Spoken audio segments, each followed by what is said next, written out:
Hello, I'm Jana from Protatron, and I would like to speak to you today about the tools for prototyping. But let's first of all understand why we need it.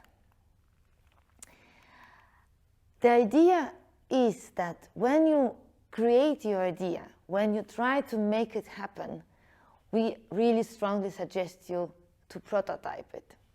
Because what you do, you just test it. But the new idea of prototyping is not, to run the test in your garage or in your laboratory, but to test it in front of the customers.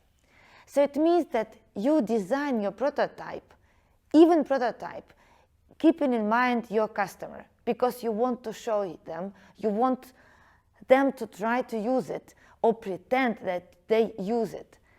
After you test in front of your customers, you should measure, you should understand, you should create the prototype and the experiment or the testing the way you could understand and get the best available feedback. And then from these measurements you learn, and then you again come back to your idea. If everything went so very cool, you can continue where you have stopped before prototyping. If not, it's absolutely okay to adopt your idea, to adopt your invention, or even to pivot. Or even the worst scenario, but it's of course not the worst one, you just leave it. Because it's your time, it's your brain, it's your resources to not waste them on the bad ideas. So, idea, prototype, testing, measurement, and decision, what you have learned and how you proceed further. And the idea of prototyping is always that you need to build something right, because you need this right one. And as Alberto Savoia put, make sure you are building the right it before you build it right. As I mentioned before, even during the prototype, you should already think about your customers, and even prototyping goes hand by hand with the customer. There are different types of prototyping. Let's look for the industrial ones. First of all, we call it rapid prototypes. You might heard about it. They can be prototypes made even with paper, cardboards, or clay, or whatever else. And the idea of rapid prototyping is just to understand about the concept what you have created, just to discuss with a team, and maybe to already start to discuss with potential customers how it looks like, what is the main functionality, and so on. The next one is parallel prototyping. It means that you start to use different ways of prototyping, what we will look further, and you create the different measures, you create the different feedback, and then you can analyze it. So it means that even prototypes already create a data for you, which helps you to develop your idea further. And iterative prototype is the type of prototyping when you want to understand how your customers will be iterating or in interaction with your product. It's all kind of services, it's all kind of usability, it's all kind of what you can call how it looks like, how it feels, and so on.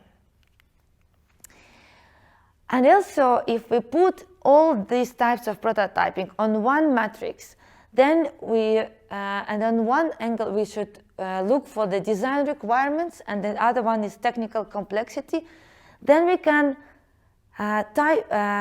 disseminate all types of prototyping into 4 different boxes.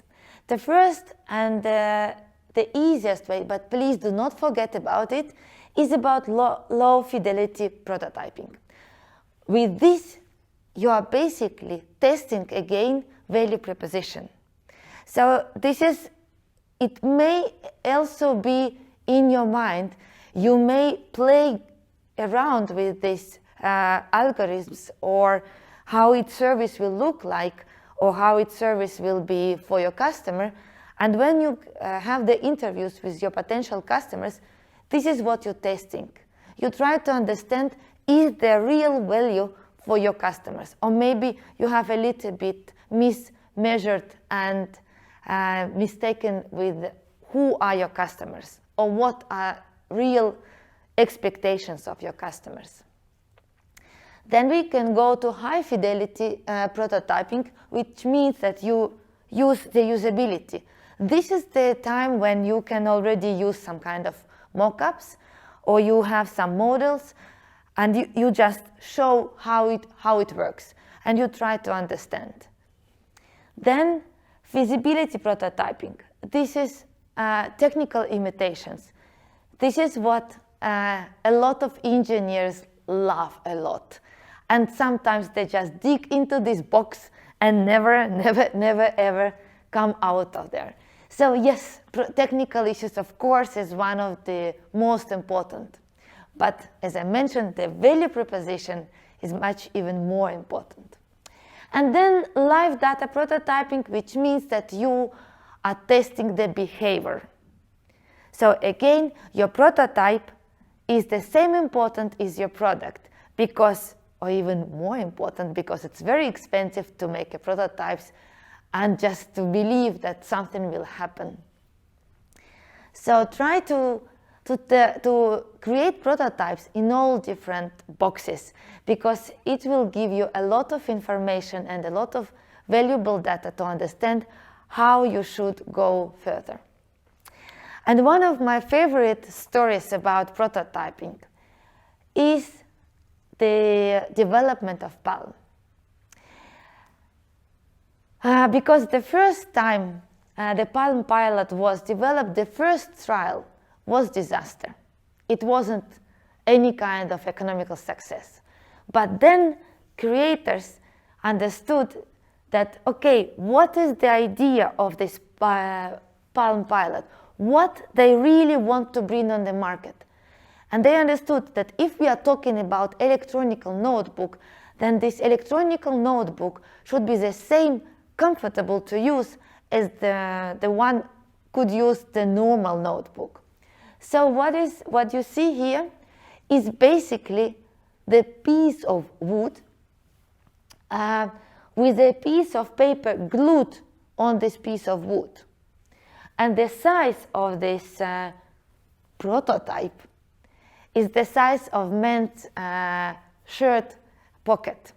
So the idea was to test how it will look like, how easy is it if you take only one notebook, not use your big ones, and just put everything, all the data you need into one small, piece of wood at that time. So the Joe Hawkins, who has created it, he was on the meetings and he was like, okay, let's meet on that day. And he took the piece of wood and has written on it, okay, we will meet at that time, and put it back.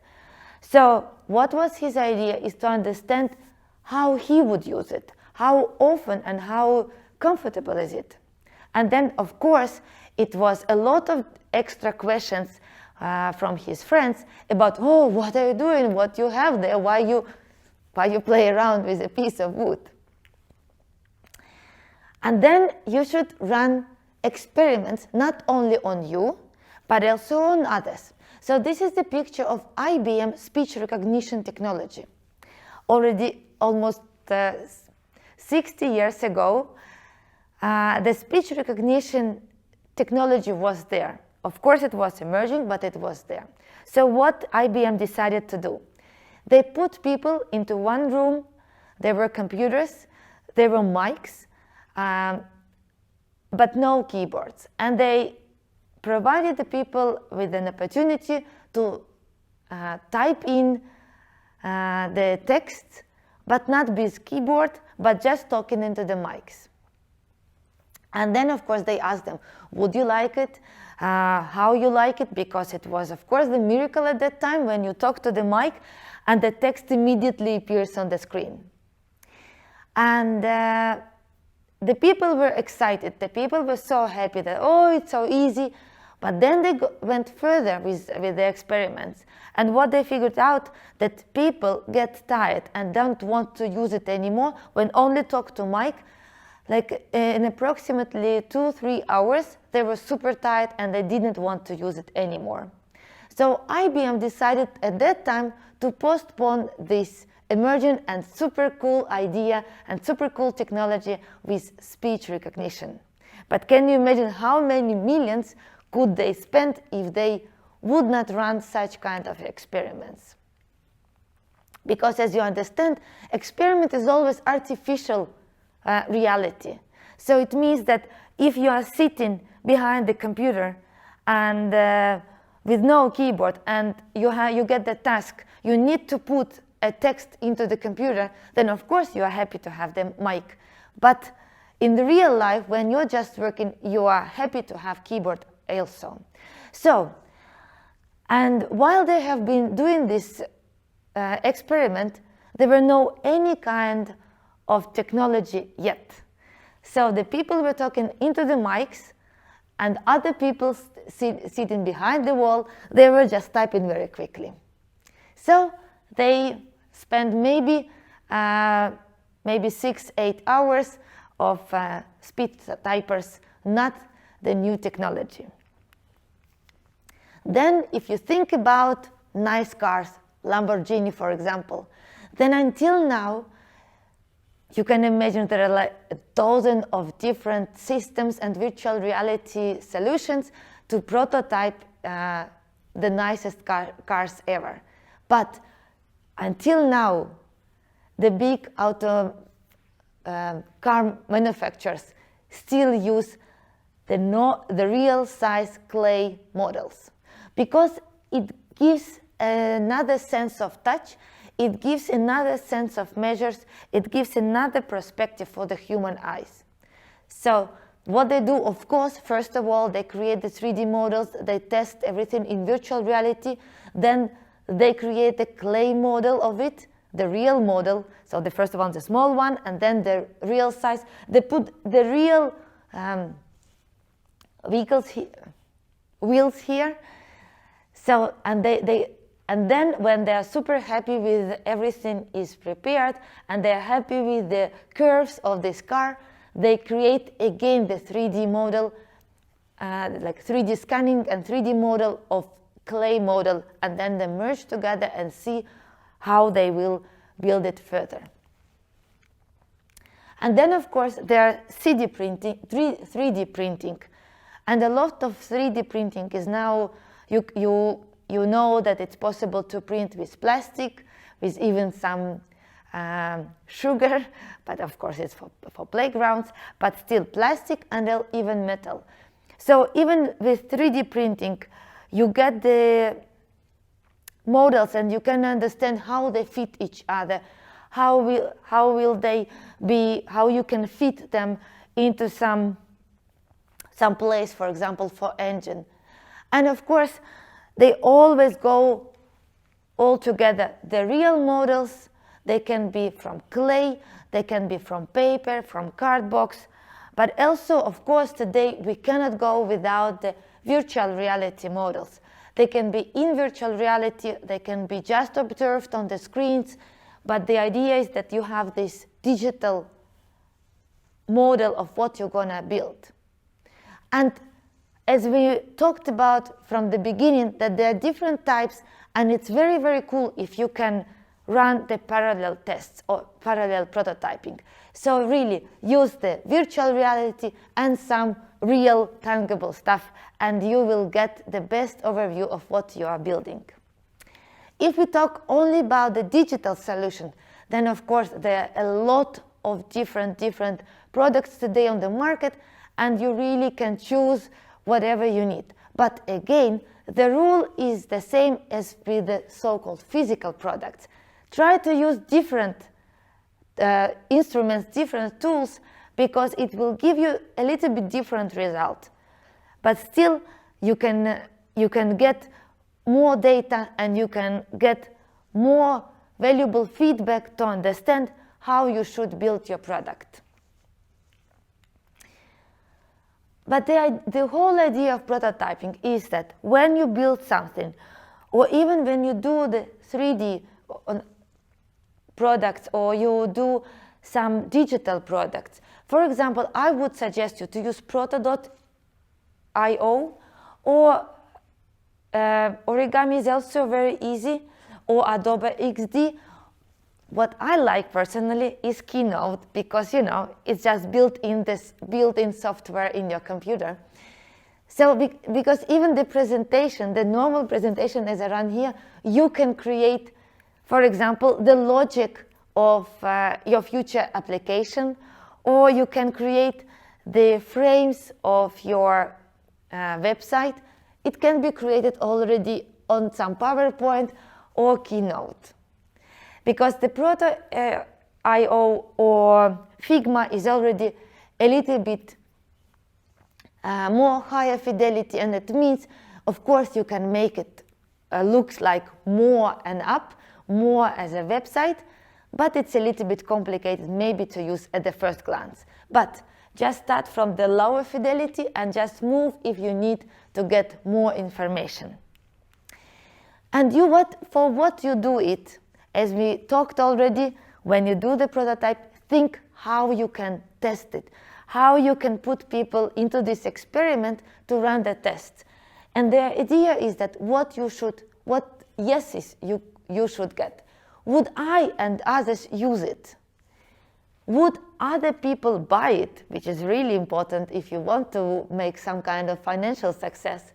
And if they buy it, would they actually use it? Because if they actually use it and not only go with hype that it's something very cool, then it means that they buy it again, or they pay again for a subscription, or they can also suggest others to buy the same product what they have already using. So it means that you can turn your users, or you're just testing the potential of your product for your users to become an evangelist of your idea. And then, of course, when you get all your answers, when you get all your data, then the last question is to kill or not to kill. Because the point of all the experiments is not to prove that you are right, because it's your idea and of course you are so in love with it. But the idea of all experiment is prove the hypothesis is right or not. So please be from the beginning really ready to leave the idea or to leave some certain feature which doesn't add any sense to your product. And then, of course, can you imagine the product which is decorated with different features, but still it's it looks cool, it's doing something, but still doesn't bring you any value. So it means that you went too much with different features and you forgot about your normal and precise value proposition. And if really you get no's, it's absolutely okay. Because the most valuable in this world is your time and your talent. Do not spend it on bad ideas. And as soon as you understand that this idea or this feature is not good, it's not what the market wants, it's not what you want to use, then just keep it. Go and make another great idea. And don't forget to prototype the new idea either. That's all for me, and I wish you a wonderful prototyping.